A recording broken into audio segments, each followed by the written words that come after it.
안녕하세요. 많은 분들이 여전히 테슬라를 잘 모르고 있습니다. 테슬라와 비아디가 전기차 시대를 열었다라고 하는데요. 하지만 바라보는 미래는 다르죠. 비아디가 미국 시장 진출 계획이 없다. 테슬라가 안도의 한숨을 내쉬었다. 이런 기사는 도대체 이해를 할 수가 없는데요. 왜냐면 테슬라와 비아디 경쟁 기술 특허 부분만 살펴보시더라도 완전히 다른 기업인 것을 알 수가 있습니다. 현재 테슬라 같은 경우에는 고급 전기차, 에너지 사업과 자율 주행, 그와 반대로 비아디는 저가형 전기차, 하이브리드 전기 버스를 만들고 있죠. 그리고 최근에 노리는 시장은 테슬라와는 다르게 동남아가 되었던 남미 시장으로 가려고 하고 있는데요. 현재 테슬라 특허를 보시면 배터리 부분과 태양광 그리고 AI와 소프트웨어 쪽으로 증가율을 보여주고 있습니다. 그렇지만 비아디를 보신다면 전기차, 배터리, 하이브리드 완벽하게 자동차 기업이라고 볼 수가 있죠. 미래로 가는 방향성 자체가 다르고요. 현재 미국 증시를 올리는 것은 AI입니다. AI 쪽으로 수많은 자금이 몰려들고 있고 S&P 500을 끊임없이 상승시키는 것은 바로 AI이기 때문이죠. 왜냐하면 AI가 생산성 증대를 만들 것이고 미국 경제를 올릴 것이기 때문인데요. 그런 면에서 본다라면 테슬라의 미래는 더욱더 밝다라고 볼 수가 있습니다. 하지만 최근에 투자 부분에 있어서 트렌드가 하나 있죠. 물론 소프트웨어 쪽을 본다라면 AI가 최고지만 하드웨어 쪽을 본다라면 로봇으로 엄청난 돈이 몰려들고 있습니다. 돈이 몰려드는 것을 빠르게 캐치하는 것이 개인 투자자분들에게 가장 중요한 것이 아닐까요? 피규어 AI 휴먼 로봇으로 엄청나게도 많은 자금이 몰려들고 있죠. 제프 베조스를 비롯해서 오픈 AI, 엔비디아 등 수많은 기업들이 로봇을 원하고 있습니다. 왜냐하면 결국 AI 소프트웨어를 완성시키더라도 현실 세계에서 그것을 보여줄 수가 있는 하드웨어가 필요한 법인데요. 피규어 AI 휴먼 로봇으로 오픈 AI, 엔비디아, 인텔, 마소, 제프 베조스 웬만한 빅테크 기업들은 돈을 투자하고 있습니다. 현재 테슬라가 준비하는 옵티머스랑 완벽하게 사업이 겹치고 있죠.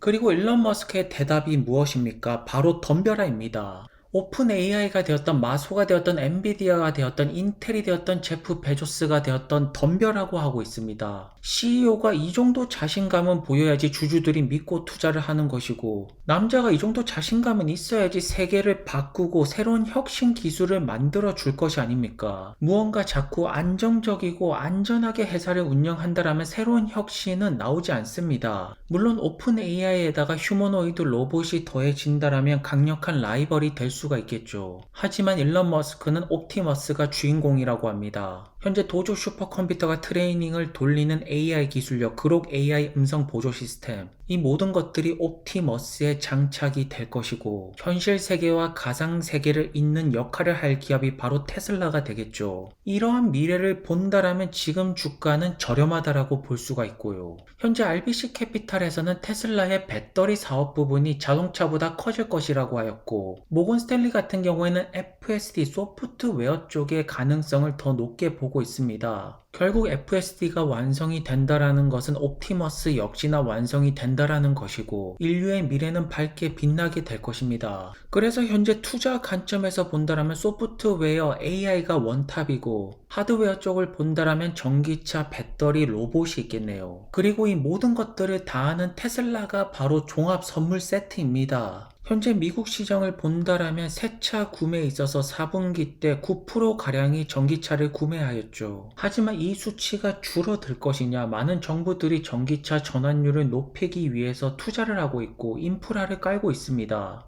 저 수치가 20%를 넘길 때 테슬라 세상은 열릴 것이고요. 그리고 현재 북미 시장에서 소비자들이 가장 좋아하는 차는 모델 Y랑 모델 3가 사실이고요. 다른 타 기업들과 꽤나 큰 격차를 보여주고 있죠. 그리고 미국 시장에서는 모델 Y 가격 인상이 나오고 있습니다. 3월 1일부터 $1000 가격 인상을 한다라고 하는데요. 사실 최근에 테슬라 가격 같은 경우에는 종잡을 수가 없죠. 그렇다면 다른 전기차, 자동차 기업들도 종잡을 수가 없기 때문에 테슬라에게 휘둘릴 수밖에 없습니다. 그리고 마침내 슈퍼차저 포드를 비롯해서 많은 내연기관 차들은 테슬라 네트워크로 공식적으로 들어오게 되네요. 머스탱이 슈퍼차저에서 충전을 하고 있죠. 테슬라를 두고 많은 논란들은 있지만 전기차 충전소, 자율주행 부분 같은 경우에는 압도적인 시장의 중심이 되고 있습니다. 다른 기업들이 쫓아오고 카피하고 따라오고 있는데요. 그리고 사이버 트럭 같은 경우에는 인기가 정말로 많습니다. 저스틴 비버도 타고 있고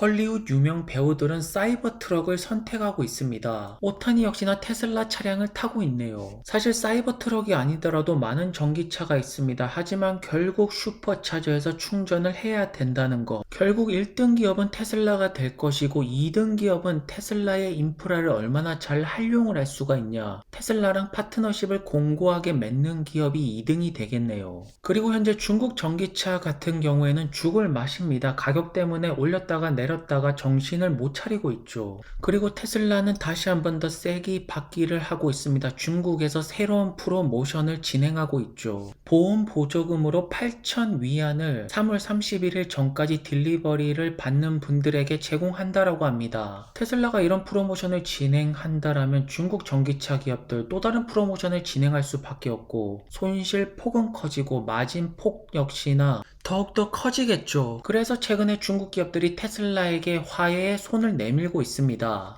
하지만 일론 머스크가 미국 기업들이 아닌 중국 전기차 기업들을 칭찬해주는 이유가 현재 테슬라 FSD를 제외하고 많은 기업들이 자율주행을 포기하고 있죠. 하지만 중국 기업들은 확장을 하고 있습니다. 샤오펑의 운전자 보조 시스템은 이제 중국 전역에서 가능해졌다라고 하는데요. 그렇다면 FSD는 언제 중국에서 배포가 가능해질까요? 그날이 오기를 테슬라 주주분들은 손꼽아 기다리고 있네요. 그리고 스타링크는 확장을 하고 있습니다. 이제는 몽골에서도 가능하다라고 하는데요. 일론 머스크가 스타링크를 왜 계속 확장을 할까요? 테슬라 차량이 전국 곳곳에서 옵티머스 로봇이 전국 곳곳에서 인터넷 접속이 더욱더 필요해지는 시대가 반드시 오게 될 것입니다. 그리고 테슬라 차량 내부에서는 X를 이용해서 영화가 되었던 비디오도 감상을 하고 많은 컨텐츠를 즐기는 결국 일론 머스크는 모든 미래를 대비하고 있다라고 볼 수가 있고 그러한 자신감 때문에 마소가 되었던 엔비디아가 되었던 빅테크 기업들에게 덤비라고 강력하게 주장을 하고 있는 것이죠. 그리고 이것에 동의를 하시는 분들이 테슬라에게 베팅을 하는 것이고요. 독일 쪽에서도 자율주행 테스트가 돌아가는 것 같은데요. 현재 테슬라 팬분들 가운데는 FSD 배포가 중국보다 유럽에서 먼저 나올 거라고 예측하시는 분들이 많습니다. 결국 테슬라 투자에 있어서 가장 중요한 것 중에 하나가 FSD 베타가 언제 베타가 없어질 것이고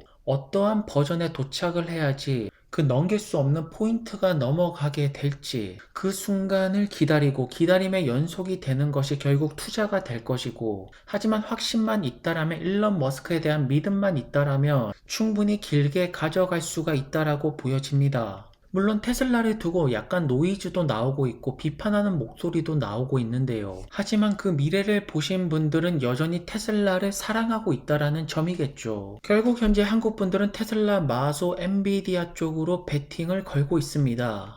그리고 최근에 루시드를 매수하는 기관들도 분명히 있죠. 헤지 펀드 기관들이야 루시드를 두고 트레이딩을 하는 것이고 하지만 개인 투자자분들의 입장은 조금 다릅니다. 운영할 수 있는 돈에 분명한 제한이 있고요. 결국 지금 전기차 스타트업에 투자를 하시는 분들이 원하는 것은 그 결정적인 목표는 대량 생산이 되겠죠.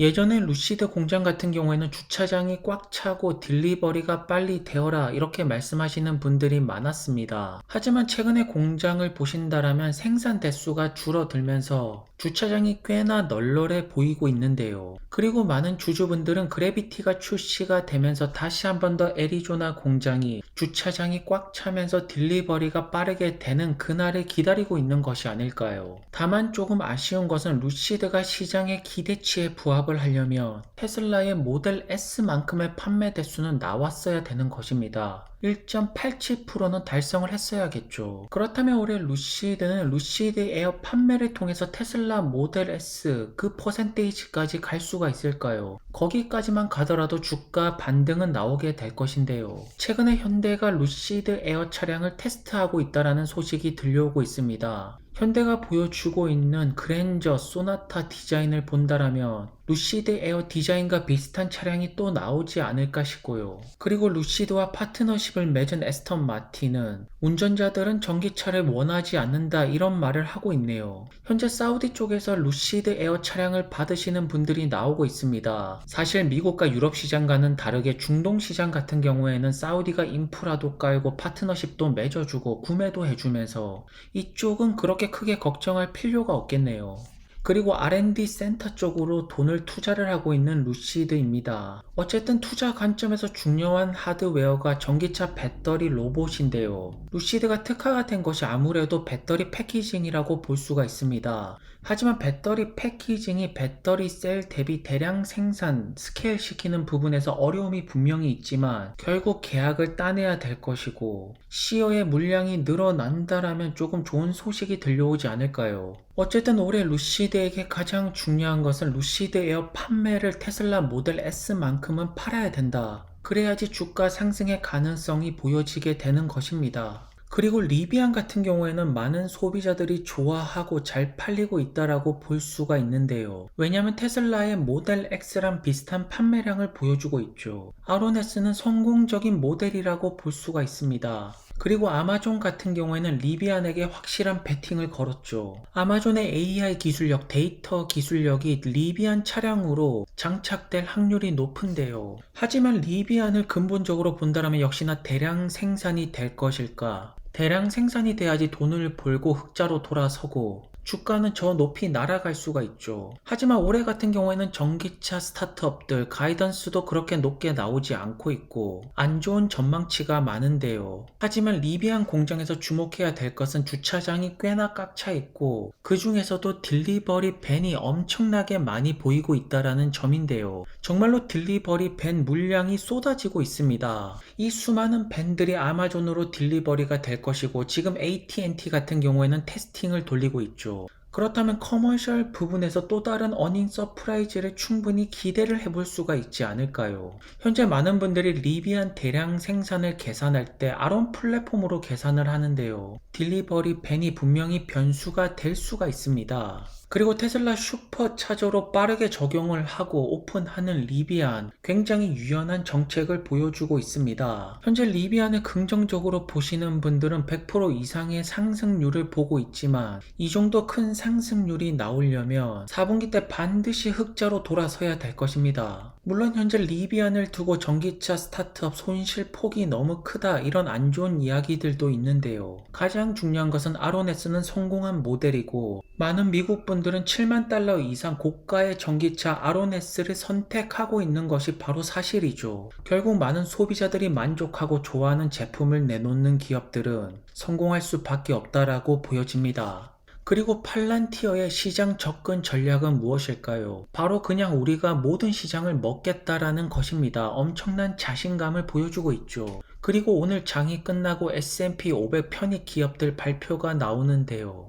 일단 모든 조건은 갖춰진 상태인데 S&P 500의 선택에 따라 달릴 것이고 물론 조금 더 빠르게 들어가면 주가 상승에는 좋겠지만 시기는 확정할 수 없어도 들어갈 확률이 너무나도 높은 기업이 팔란티어죠. 최근에 주가 상승은 이어지고 있습니다. 빅테크 기업들도 잘 나가고 있고 25달러의 거래가 되고 있는데요. 그리고 AIP 부트캠프 영업은 지속되고 있죠. 더 많은 기업들이 팔란티어 플랫폼을 날이 가면 갈수록 AI 테마가 실행되면 될수록 더 많은 기업들이 데이터의 중요성을 느낄수록 팔란티어는 커질 수밖에 없는 굉장히 좋은 시스템을 가지고 있습니다. 현재 국방부만 보시더라도 AI 역할이 굉장히 중요해지고 있는데요. 그리고 무엇보다도 중요한 것은 NVIDIA와 TSMC랑 이름을 나란히 하고 있는 기업이 바로 팔란티어입니다. 사실 이런 큰 기업들과 비교를 한다면 아직까지 팔란티어는 중소형주라고 할 수가 있겠지만 데나이버스 같은 경우에는 사야 될 AI 주식 마이크로소프트 버프트와 팔란티어를 외치고 있죠. 그만큼 팔란티어에 대한 가능성과 그 포텐셜을 높게 보고 있다라는 뜻입니다. 그렇다면 올해 2배 이상 상승할 종목들 어떠한 것이 있을까요? 현재 많은 분들이 팔란티어를 말씀하고 계시고 아무래도 그러려면 어서 빨리 S&P 500으로 편입이 되면서 패시브 자금이 들어와야겠죠. 하지만 여전히 팔란티어 주가 버블이라고 말씀하시는 분들이 있는데 팔란티어 주가가 버블이라는 것은 AI도 버블이고 AI 시대도 오지 않는다라고 말씀을 하시는 것입니다. 현재 AI 시대는 이미 시작이 되었고 팔란티어는 AI 데이터에서 중요한 역할을 해내고 있습니다. 더 많은 고객들이 팔란티어 플랫폼을 사용하는 것은 시간 문제라고 보여지고요. 오늘도 좋은 하루 되시고요. 다음 영상에서 뵙겠습니다. 그럼 감사합니다.